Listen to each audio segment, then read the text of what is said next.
Okay, more people are coming, so let's begin. Hi everyone, this is the second webinar of our Technology Enhanced Learning SIG. I would like to welcome everyone. I hope you're all safe and sound somewhere in the world. So today I would like to welcome Gareth Jones from Coventry University. He is the reason I'm here today. It was my first real EAP job, so you have to put up with me because of him. So he's going to present building interactive Moodle pages from Microsoft Teams live lessons, okay? So before I allow Gareth to talk to you, please, I shared those links in our chat box. This is our website. This is the call for presenters. Guys, we haven't received anything. No one wants to present a webinar. So we need real life stories from the front line, okay? We can even organize like a forum discussion. Call for blog articles. Please send me an email. We need more blog writers. And this is our JISC email subscription form.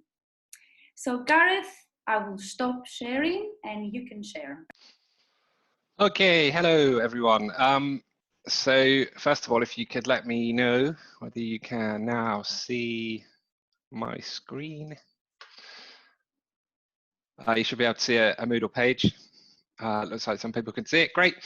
So I decided to present on using Moodle to build a page based on last week's webinar. I think a lot of people are really comfortable with creating content online. A lot of people now are comfortable with using Microsoft Teams. I think what people were struggling with last week was this idea of collating this all together into a smoother experience for the learner. How you can write your lesson and then control the flow of the lesson, and when you're sending students off to different places, making sure they don't get lost and have difficulty coming back. So this is based on using Microsoft Teams. You should have set up a class, okay? And then now what we're going to do is think about making a lesson. I'll try and get through as much as possible, but Penny's given me a strict 20-minute time limit, so we'll stop where we stop after 20 minutes. So first thing you should do is go to your Moodle course. Hopefully you've either got Moodle or Blackboard or something like that. They're quite similar. So we're going to add an activity or resource. And for this, we just want a page. Okay, so pages give us loads of different options. You can call it whatever you want, lesson 1 or something. Give it a description. This is your lesson. Doesn't really matter. Students won't see this bit. So now what we have here is our either a receptacle for all of your different activities, or think of it as your worksheet, your Microsoft Word worksheet that you may usually use in class, but we're going to try and make it come alive. So the first thing we could do is just copy some of our lesson content that we have in a normal lesson. Just copy and paste it into our Moodle page. Okay, but now we want to try and make this come alive. We want to add some activities. So there's lots of different ways we can do this. This isn't going to make sense as a lesson. This is just an example. So imagine we want a task here. We're going to present this to learners, and then we want them to go off and do a task, or we want them to go off and do a discussion. We're going to add the interactive elements into this worksheet. So the first thing you would do is you could save and display this.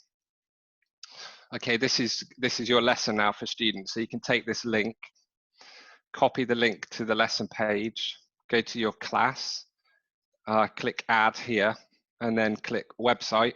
And then it's just as simple as pasting that Moodle page in here. So we'll call that lesson 1 or whatever you wanted to call it. Save it. And then it's available. You can just tell the students when you open up the call, go to lesson 1, they click on lesson 1, it will take them to this page. So you're all in the same place, same time. And then you can do your, standard, okay, today we're going to learn about paragraph structure and cohesion or whatever. So it's really, it's worked really well at Coventry. We've used Word documents where students are just filling in a Word document on OneDrive. The tutor watches them type in answers and things like that. However, you can do it all on a Moodle page and make it a bit more, a bit easier for you to track student engagement and monitor the student sort of control practice elements of your lesson. So the first thing we're going to try and add is an H5P activity. So if I go back to my course page here, you'll see that in my course, I've got lots and lots and lots and lots and lots and lots of H5P activities that I've made. So now I can just embed these H5P activities into a page. Let me show you a bit more where they are. So these are all my H5P activities, and they're all the names. I give them a name. To add an H5P activity, I go to Add Activity or Resource, and then choose Interactive Content, H5P. If your university doesn't have this on Moodle, you can ask them to install it. It's really quick and easy to install. If you want to play around with H5P, go to h5p.org. Don't go to h5p.com. That's the sort of paid for version. And then you can look at all these different types of activities and start thinking of them as, you know, you've got your lesson worksheet usually, but as a tutor, you're going to have to create some different types of activities for students, whether that's cut up activities, Pelmanisms or whatever. These are those now. And instead of them being bits of paper that you hand out to students, they're going to be digital bits of paper embedded in your into your page. So you can have a look at these. They give you a good example, good explanation on this website. If you want to download a copy of this, you can just download the H5P file and then upload it into your Moodle space. But for now, what I'm going to show you is how you might embed this in a page.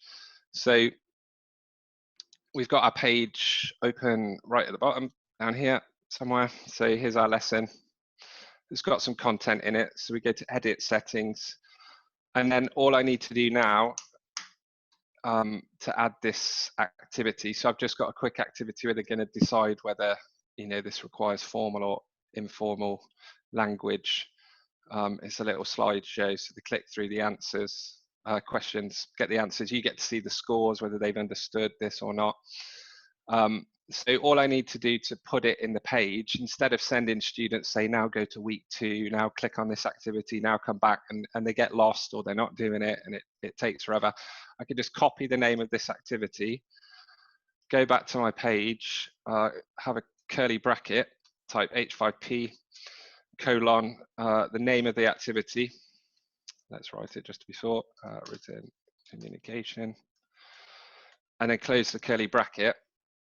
It looks like it does nothing, but if I save and display it, it should now be ready for them to complete the activity. So that's one way you can embed. If you've got H5P, you can make videos, interactive videos. So they might listen to a phrase from a video you've made, and then you can add interactive elements so they can sort of drag and drop, check they've got the answers correct. And then again, all I need to do to embed this is take the name and add it in. Okay, if you don't have this function of close bracket H5P colon and the name, all you can do is take the embed code here, copy your embed code. Okay, go back to your page in Moodle, click Edit Settings.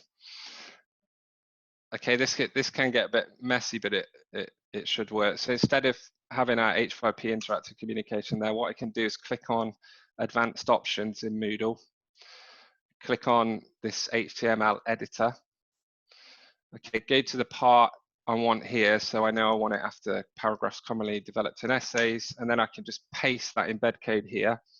And then hopefully, when I go out of the HTML editor, I should see an interactive video there. Okay, so now you can see our lesson isn't just text. Our lesson goes from you explain this bit to students, and now they can all do this interactive activity at the same time. Okay, so if we save and display, you'll see now that our lesson's got an interactive element for students to complete. Okay, same thing, still works exactly the same. They check the answers. Okay, and then you can go to your gradebook in Moodle, and you can have that open in a separate tab, and you can watch the students complete the activity, and you can see their scores appear as they complete the activity. Once you see everyone's got a score, hopefully a good score, you move on to the next part of your worksheet, you scroll down. If they've got bad scores, then you do your little bit of teaching in the middle before they go to the next bit. So yeah, H5P activities are great. Not everyone has H5P activities, and sometimes there's going to be bits you struggle to find the correct H5P activity to make. So yeah, sorry, I'll just do a quick one. There's a speaking set of activities on H5P, so you can ask them to say phrases, speak, and then it will tell them whether they're right or wrong. I'm not sure it will work when I'm on a call. Let's have a look. Hello everyone, my name is, yeah, it's not picking it up because I'm on a call, but usually that will then tell me whether Google thinks I've said this phrase correctly or not. It's a really great way for students to practice a bit of prawn in a lesson. So again, you can just take the name, or you can take the embed code, copy the embed code, go back to your Moodle page, edit settings. So they've listened to some phrases now here. And then after these phrases, I want to embed my pronunciation activities. They're going to listen, and now they're going to try and say the phrases. So it's just there. We'll close it down, check it's there. So we've got our video, and now we've got our speaking activity under this. So in between these things, you can just add, okay, you know, task 2 or whatever you'd usually have on your worksheet. Now practice saying the phrases. Okay, so again, students now, rather than they're in your Teams lesson and you keep having to give these really elongated instructions about where they need to go, it's here. They're all on this page, and you're just moving down this worksheet together.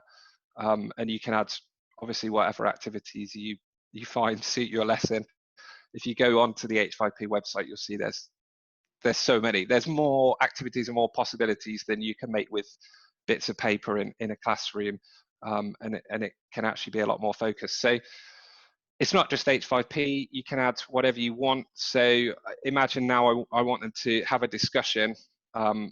Maybe we've looked at a text or something, and I want 2 different groups to have a discussion.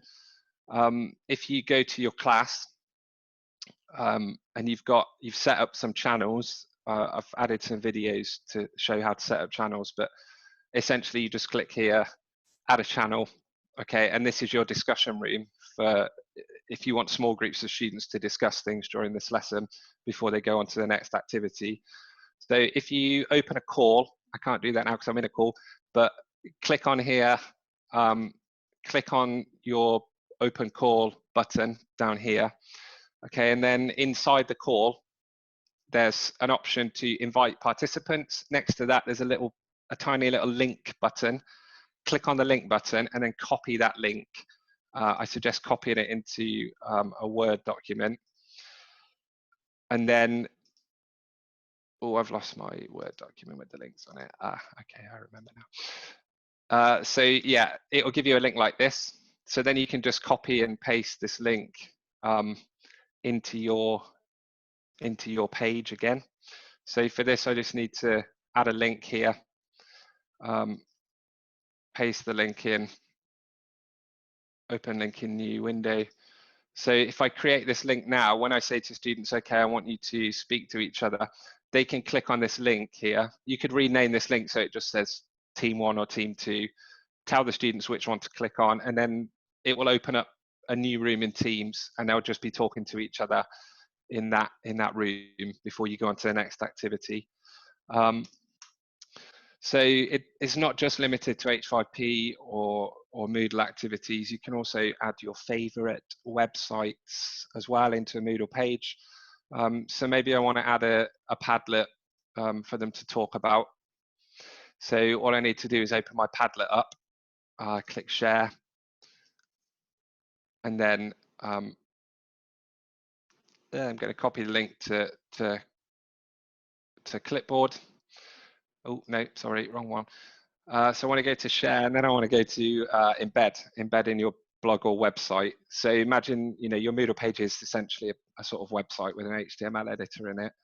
So I can just copy this embed code. Again, go back to my Moodle page.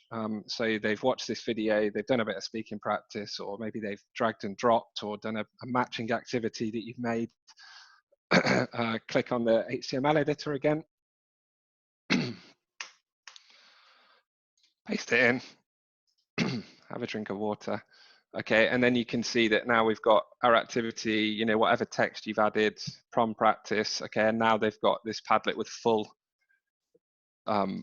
functionality, so they can all be adding to this Padlet at the same time, moving stuff around or whatever activity you've made. Same thing for websites like, I know a popular one is Quizlet. So you might have a sort of flashcard set on Quizlet, or they've got all of these different activities of learning keywords and things like that. Go back. So you can choose any Quizlet. There's loads already made. We might go to languages, classroom phrases. That'd be a great one. Okay, in French. So all you need to do now is click share. This would give you the link to share with students, but we want to embed it. So we need to go to further options and then click the embed code here. Same thing, just copy the HTML and then go back to our page. And then again, open the HTML editor, find the place in the document you want to add it to, and then control frame of this iframe, we've got our Quizlet here. You can see it's there, click down. Okay, so now we've got a Padlet here. We've got a Quizlet here. Same thing. It works. I can't speak the French. So again, it works perfectly fine. It's got the full functionality, but we're not sending students out of this one space. We're not asking them to go to different rooms in the middle of a class and then they never come back again. They're just in this document. All of your activities are here, and you just need to embed them into your page. So the last thing you could do then is your production activity. You want them maybe to write a paragraph or write some sentences at the end of your lesson. All you can do is just add a folder into your OneDrive, if you've got a OneDrive account, hopefully, and then share this folder with your class, with all of the students in your class. And then all you need to do is add a Word document and students will be able to see it. So we can just add a Word document that we want all the students to be writing in. And then all we need to do is click share. We can say, oh God, the meeting's going to end in 10 minutes. We can say that anyone with the link can view it, or people with existing access, because they have access to this folder above, they have access to the document in the folder. So we can just apply that, we can copy the link. And then again, in our page, we can just add this link at the bottom. So now, now click here to write your paragraph. So again, instead of saying students now go to OneDrive, now open the document, we can just put the link in this page, add a link, paste it in there. We want it to open in a new window so they don't leave the page, create the link. So now we've taken what would probably be, a Word document, or it might just be a series of different activities where you're spending half the lesson telling students now go here, or demoing the how to get to the activity rather than how to do the activity. Now we've got a lesson where students start the lesson, you open the call, they click on lesson 1 link here, and you can start saying, whatever you do for your presentation in a lesson, maybe you share your screen for a bit, do a setup activity, but then we work down this interactive worksheet together, and you create whatever sort of these micro control practice activities are, and then at the end they have either, maybe it's a PowerPoint, or maybe it's the recording function in H5P or something, but they have something to do at the end where they just click and it opens up this space. You can see all your students are in here writing away, or maybe you give them access to a folder with their own individual Word documents in where they're working on something like that. But yeah, it is possible, in answer to the question from last week, to sort of embed Moodle into Microsoft Teams, and it's possible then to embed all different types of activities that you've made or that you've found on the internet into a more of a coherent lesson that I think puts tutors at a bit more ease in that they're controlling everything. They can see it. Students aren't getting lost. They can go to Gradebook and check students are getting the right answers and that they've completed the activities, and you're all in this sort of space together, looking at the same thing at the same time. So I'm wary we're about to run out of time, so I'll stop now and please ask me any questions you like. A few of the questions. A few people are asking if this is working in China, if H5 is working in China. Yeah, H5P is working excellently in China. I've got about 5 students at the moment in China in various cities under lockdown. I can see all of their scores in H5P activities. I'm running it's sort of asynchronous and synchronous at different times, so I can see they've completed activities before the class in H5P, see all their scores, give them a bit of feedback, and then in the lessons as well, we tend to work either in OneNote, in a shared document in OneNote, or I give them sort of tasks to do in a lesson where I'm watching them write in a Word document, and I can sort of dip in now and again and correct what they're doing. Maybe a few people are saying that we're going too quickly. I know Zoom has a 40-minute, limit, but I don't know. I know that more and more people want to have a session like coding in Moodle, so maybe we can arrange something again. But we have recorded the webinar, so I will share it immediately. Yeah, I know that was fast. I'd suggest maybe pausing the video and going through step by step. Yes, pause it, like watch the video again, open those applications, and then follow Gareth's, instructions. This is something I'm going to do myself. Yes, I'm going to find the right people and bring you coding for Moodle. Absolutely. Someone, Martis from Japan, is asking, can you link Google Docs into it? Yeah, so anything from any website where you can embed something, you can embed it into that Moodle Pages and that HTML editor function. If you're struggling to embed a website, maybe Google Forms doesn't have that embed option. I think it does. If you can't find an embed option, what you can do is go to your Moodle page, add an activity or resource, go to, sorry, the Zoom's all in my face. So you can add an activity or resource, go to H5P, interactive content, add this, and then choose from the list of content types. You can see this is one of my favorites at the top, an iframe embedder. So if in the iframe embedder, this is creating an embed code for you, really. So all you need to do that is give it a title and then paste the URL from the website you want to embed. So maybe you've got a form, you can just paste your form in here, and then it will create an iframe, and then you can stick that H5P activity into Moodle. So you're sort of double embedding something. It works really well though. But bear in mind, Matt, but maybe, for example, with some Chinese students, like Google Docs that don't work in China. Yeah.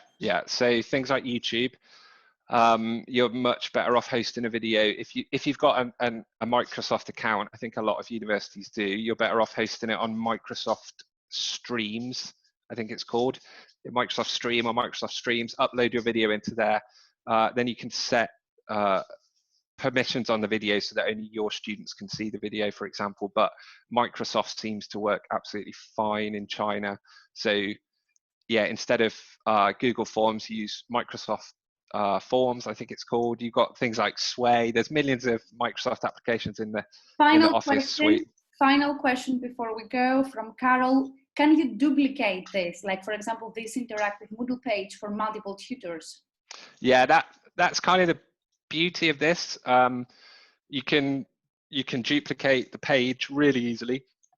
You can then add it to different Moodle courses for different cohorts, but the making those H5P activities if you've stored them correctly. So you might have loads of grammar activities, and if you name them, if you've got a file naming convention that's really good, anybody who's creating a page can say, oh, I want to do a bit of present continuous practice, or I want to do passive voice, and they can just write H5P, colon, passive voice, close the bracket, and it's there on their page. So it's a way of grabbing loads of communal resources, these H5P activities. They're brilliant. And after a while, when you build up a big bank, you can make a page a lot faster, I think, than you can creating loads of cut-up activities and photocopy and stuff.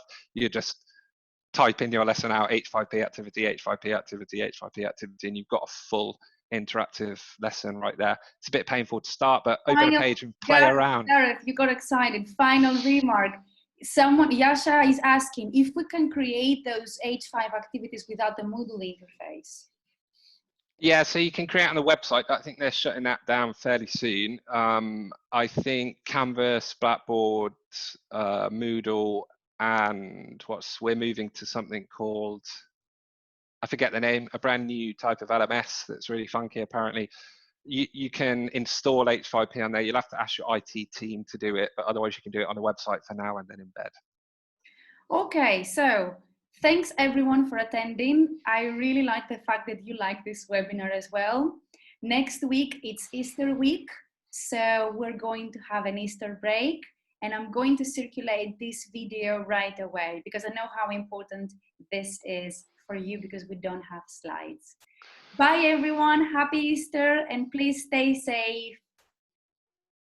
Thanks, Penny. Bye, Gareth.